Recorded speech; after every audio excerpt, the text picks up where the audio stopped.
ನೀವು ಮೊದಲೇ ಬಾರಿ ನಮ್ಮ ಚಾನಲ್ನ ನೋಡ್ತಾ ಇದ್ದರೆ ಹಾಯ್, ನಾನು ರೂಪಾ. ಹಾಗೂ ನೀವು ನೋಡ್ತಾ ಇದ್ದೀರಾ ನಮ್ಮ ಕನ್ನಡ ಚಾನಲ್ ಆದ ಸ್ಮಯ ಕಲಿಕೆ. ನೀವಿನ್ನೂ ನಮ್ಮ ಚಾನಲ್ಗೆ ಸಬ್ಸ್ಕ್ರೈಬ್ ಆಗಿಲ್ಲ ಅಂದರೆ ಈ ಕೂಡಲೇ ಸಬ್ಸ್ಕ್ರೈಬ್ ಮಾಡ್ಕೊಳ್ಳಿ. ಹಾಗೆ ಪಕ್ಕದಲ್ಲಿ ಕಾಣುವ ಬೆಲ್ಲೈಕನ್ನು ಪ್ರೆಸ್ ಮಾಡಿ ಆಲ್ ಅಂತ ಟ್ಯಾಪ್ ಮಾಡೋದನ್ನು ಮರಿಬೇಡಿ. ಇವತ್ತಿನ ವಿಡಿಯೋದಲ್ಲಿ ಅಷ್ಟಮಿ ಪೂಜೆ ಬಗ್ಗೆ ತಿಳಿಸ್ತಾ ಇದ್ದೀನಿ. ಅಷ್ಟಮಿ ತಿಥಿ ಜೂನ್ 18ನೇ ತಾರೀಕು. ಈ ದಿನ 1 ಗಂಟೆ 34 ನಿಮಿಷಕ್ಕೆ ಪ್ರಾರಂಭ ಆಗಿ ಜೂನ್ 19ನೇ ತಾರೀಕು ನಾಳೆ 11 ಗಂಟೆ 53 ನಿಮಿಷಕ್ಕೆ ಮುಕ್ತಾಯ ಆಗುತ್ತೆ. ಈ ದಿನ ನಾವು ಕಾಲಭೈರವೇಶ್ವರನ ಪೂಜೆನ ಮಾಡ್ತೀವಿ. ನಿಮ್ಮ ಮನೆಯ ಹತ್ತಿರ ಕಾಲಭೈರವೇಶ್ವರ ದೇವಸ್ಥಾನ ಇದ್ರೆ ಖಂಡಿತ ಈ ಪೂಜೆನ ಮಾಡ್ಕೊಳ್ಳಿ. ಇಲ್ಲ ನಮಗೆ ಕಾಲಭೈರವೇಶ್ವರನ ದೇವಸ್ಥಾನ ಇಲ್ಲ ಅಂದ್ರೆ ಶಿವನ ದೇವಸ್ಥಾನದಲ್ಲಾದ್ರೂ ಕೂಡ ಮಾಡ್ಬೋದು. ಪೂಜೆನ ದೇವಸ್ಥಾನದಲ್ಲಿ ಆದರೆ ಕುಂಬಳಕಾಯಿ ದೀಪನ ಹಚ್ಚಿ, ಇನ್ನು ಮನೆಯಲ್ಲಿ ದೀಪ ಹಚ್ತೀರಾ ಅಂದರೆ ಬೆಲ್ಲದ ದೀಪನ ಹಚ್ಬೋದು, ತುಂಬಾನೇ ಒಳ್ಳೆಯದು.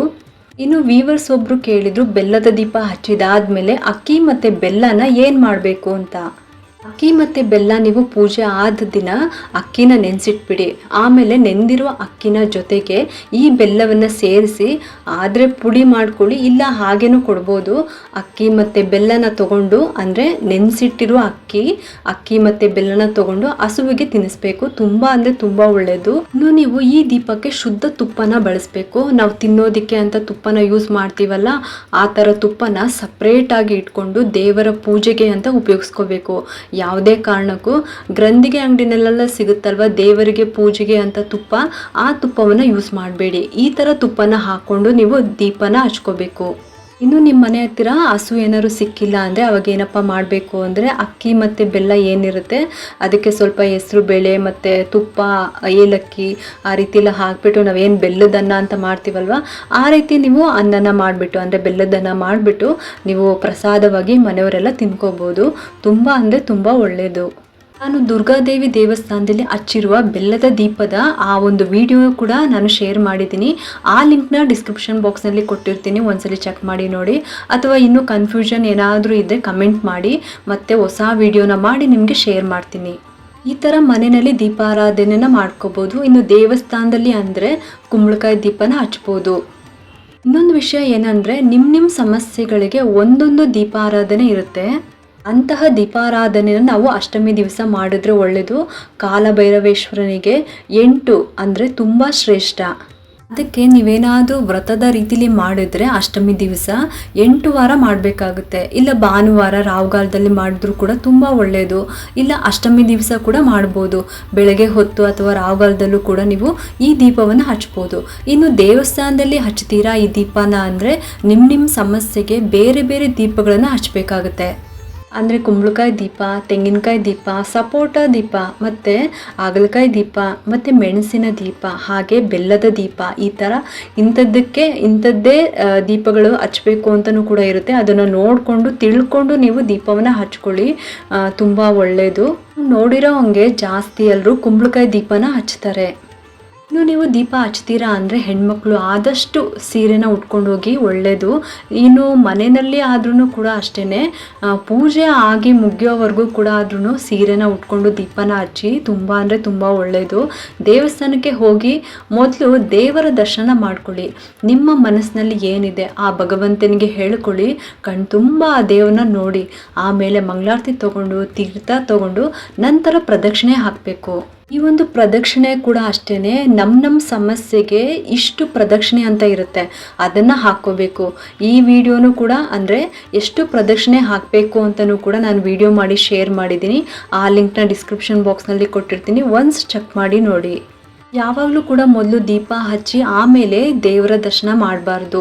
ಮೊದಲು ದೇವರ ದರ್ಶನ ಮಾಡಿ ನಂತರ ಪ್ರದಕ್ಷಿಣೆ, ಆ ನಂತರ ದೀಪನ ಹಚ್ಚಬೇಕು. ಈ ದೇವಸ್ಥಾನ ಅಂತಲೇ ಅಲ್ಲ, ಅಂದರೆ ಕಾಲಭೈರವೇಶ್ವರ ದೇವಸ್ಥಾನ ಅಂತಲೇ ಅಲ್ಲ, ನೀವು ಯಾವುದೇ ದೇವಸ್ಥಾನಕ್ಕೆ ಹೋದರೂ ಕೂಡ ಅಲ್ಲಿ ನೀವು ದೀಪಾರಾಧನೆ ಮಾಡ್ತೀರಾ ಅಂದರೆ ಇದೇ ರೀತಿಯೇ ಮಾಡಬೇಕು.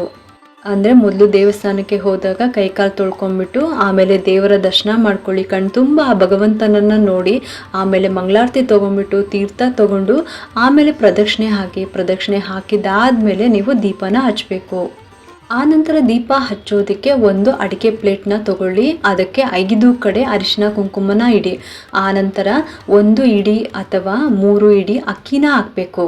ನಿಮ್ಮ ಉಂಗುರದ ಬೆರಳಿನಿಂದ ಓಂ ಅಂತ ಬರೀರಿ ಆ ಅಕ್ಕಿಯ ಮೇಲೆ. ಆನಂತರ ನೀವೇನು ಕುಂಬಳಕಾಯಿ ತೊಗೊಂಡು ಹೋಗಿರ್ತೀರಲ್ಲ ಅದನ್ನು ಅರ್ಧಕ್ಕೆ ಕೊರೆದು ಅದರ ಒಳಗಿರುವ ತಿರುಳನ್ನು ತೆಗೆದಿಡಿ. ಆನಂತರ ಅದರ ಒಳಗೆ ಅರಿಶಿನ ಹಚ್ಚಬೇಕು. ಅದರ ಒಳಗೆಲ್ಲ ಅರಿಶಿನ ಹಚ್ಚಿದ ಮೇಲೆ ಕುಂಕುಮದಿಂದ ಬೊಟ್ಟನ್ನು ಇಡಬೇಕು. ನೆನ್ಪಿಟ್ಕೊಳ್ಳಿ, ಕಾಲಭೈರವನಿಗೆ 8 ಬೊಟ್ಟು ಇಡಬೇಕು. 8 ಅಂದರೆ ಕಾಲಭೈರವೇಶ್ವರನಿಗೆ ಶ್ರೇಷ್ಠವಾದ ಸಂಖ್ಯೆ. 8 ಬೊಟ್ಟನ್ನು ಕುಂಕುಮದಿಂದ ಇಡಬೇಕು. ಆನಂತರ ಕುಂಬಳಕಾಯಿನ ಪ್ಲೇಟ್ನಲ್ಲಿ ಅಕ್ಕಿ ಹಾಕ್ಕೊಂಡು ರೆಡಿ ಮಾಡಿಟ್ಕೊಂಡಿರ್ತೀರಲ್ಲ ಅದರಲ್ಲಿ ಇಟ್ಟು ಎಳ್ಳೆಣ್ಣೆನ ಹಾಕಬೇಕು. ಮೊದಲು ಎಳ್ಳೆಣ್ಣೆನ 3/4 ಭಾಗ ಹಾಕ್ಕೊಳ್ಳಿ. ಬತ್ತಿ ಇಟ್ಟಿದ್ದಾದ್ಮೇಲೆ ನೋಡಿಕೊಂಡು ಇನ್ನು ಸ್ವಲ್ಪ ಎಳ್ಳೆಣ್ಣೆನ ಹಾಕೋಬೋದು. ಮೊದಲೇ ತುಂಬ ಹಾಕಿದ್ರೆ ಅಕ್ಕಿಗೆಲ್ಲ ಎಣ್ಣೆ ಚೆಲ್ಲುತ್ತೆ, ಅದಕ್ಕೋಸ್ಕರ ಹೇಳ್ತಾ ಇದ್ದೀನಿ. ಬತ್ತಿ ಕೂಡ ಅಷ್ಟೇ. 24 ಎಳೆ ದಾರ ಅಂದರೆ ಕೆಂಪು ದಾರದಲ್ಲಿ 24 ಎಳೆನ ಮಾಡಿಕೊಂಡು ಆ ಕುಂಬಳಕಾಯಿಗೆ ಇಡಬೇಕು. ನಿಮ್ಗೇನಾದರೂ ಕೆಂಪು ದಾರ ಸಿಕ್ಕಿಲ್ಲ ಅಂದರೆ ನೀವು ಬಿಳಿ ದಾರಕ್ಕೇನೆ ಕುಂಕುಮನ ಹಚ್ಚಿಬಿಟ್ಟು ಮಾಡ್ಕೋಬೋದು, ಏನೂ ತೊಂದರೆ ಇಲ್ಲ. ಆನಂತರ ಬತ್ತಿ ಇಟ್ಟಿದ ಮೇಲೆ ನೀವು ಹೂವಿನಿಂದ ಅಲಂಕಾರ ಮಾಡ್ಕೊಳ್ಳಿ. ಬಿಲ್ಪತ್ರೆ, ಸೇವಂತಿಗೆ ಹೂವು ಮತ್ತು ಕೆಂಪು ರೋಸು ಈ ರೀತಿ ಹೂವನ್ನ ಇಟ್ಟು ಅಲಂಕಾರನ ಮಾಡ್ಕೊಳ್ಳಿ. ಆನಂತರ ಸ್ವಲ್ಪ ಕರ್ಪೂರ ತಗೊಳ್ಳಿ, ಆ ಬತ್ತಿಯ ತುದಿಗೆ ಅಂಟಿಸ್ಕೊಳ್ಳಿ. ಯಾಕಂದರೆ ದೀಪ ಹಚ್ಚಿದ ತಕ್ಷಣ ಅದು ಹತ್ಕೊಳ್ಳುತ್ತೆ, ಅದಕ್ಕೋಸ್ಕರ ಹೇಳ್ತಾ ಇದ್ದೀನಿ ಅಷ್ಟೇ. ಈಗ ದೀಪ ರೆಡಿ ಆಯಿತು. ಇನ್ನು ಊದ್ಬತ್ತಿ ತಗೊಳ್ಳಿ, ಅದಕ್ಕೂ ಕೂಡ ಅರಿಶಿನ ಕುಂಕುಮ ಹೂವನ್ನ ಇಡಿ. ಬೆಂಕಿ ಪೊಟ್ಟಣದಿಂದ ಊದ್ಬತ್ತಿನ ಹಚ್ಕೊಳ್ಳಿ. ನಾನು ಪ್ರತಿ ವಿಡಿಯೋದಲ್ಲೂ ಕೂಡ ನಿಮಗೆ ತಿಳಿಸ್ತಾ ಇರ್ತೀನಿ, ಡೈರೆಕ್ಟಾಗಿ ನಾವು ದೀಪಾರಾಧನೆ ಮಾಡಬೇಕಾದ್ರೆ ದೀಪನ ಹಚ್ಕೋಬಾರ್ದು ಅಂತ. ಬೆಂಕಿ ಪೊಟ್ಟಣದಿಂದ ನಾವು ಈಗ ಊದ್ಬತ್ತಿನ ಹಚ್ಕೊಂಡ್ಬಿಟ್ಟು ಆನಂತರ ದೀಪನ ಹಚ್ಕೊಳ್ಳಿ. ಕಾಲಭೈರವೇಶ್ವರನ ನೆನೆಸ್ಕೊಂಡು ನಿಮ್ಮ ಮನಸ್ಸಿನ ಕೋರಿಕೆನ ಕೇಳ್ಕೊಂತ ದೀಪನ ಹಚ್ಕೊಳ್ಳಿ. ಇನ್ನು ಊದ್ಬತ್ತಿನ ಆ ತಟ್ಟೆಯ ಒಳಗಡೆನೆ ಸೈಡ್ನಲ್ಲಿ ಇಟ್ಕೊಳ್ಳಿ. ರಶ್ ಇದ್ರೆ ದೇವಸ್ಥಾನದಲ್ಲಿ ಹುಷಾರು, ಅಕಸ್ಮಾತ್ ರಶ್ ಇಲ್ಲ ಅಂದರೆ ಊದ್ಬತ್ತಿನ ತಟ್ಟೆನಲ್ಲಿ ಸೈಡ್ನಲ್ಲಿ ಇಟ್ಕೊಂಡು ಮೊದಲು ಗಣಪತಿಗೆ ಬೆಳಗ್ಬೇಕು. ಆನಂತರ ಕಾಲಭೈರವೇಶ್ವರನಿಗೆ ಬೆಳಗಬೇಕು. ಆನಂತರ ಪ್ರದಕ್ಷಿಣೆ ಮಾಡೋದಕ್ಕೆ ಅವಕಾಶ ಇದ್ರೆ ಆ ದೇವಸ್ಥಾನದಲ್ಲಿ 1 ಸುತ್ತು ನೀವು ಪ್ರದಕ್ಷಿಣೆ ಮಾಡ್ಕೋಬಹುದು. ಆನಂತರ ನೀವು ದೀಪ ಇಡುವ ಜಾಗ ಅಂದ್ರೆ ದೇವಸ್ಥಾನದಲ್ಲಿ ಎಲ್ಲಿ ಆ ದೀಪ ಇಡೋದಕ್ಕೆ ವ್ಯವಸ್ಥೆ ಮಾಡಿರ್ತಾರೋ ಆ ಜಾಗದಲ್ಲಿ ತಂದು ಇಡಬೇಕು. ಆಮೇಲೆ ಊದ್ಬತ್ತಿನ ಅಲ್ಲಿ ಜಾಗ ಇದ್ರೆ ಅಲ್ಲಿ ಸಿಗಿಸ್ಬಿಡಿ.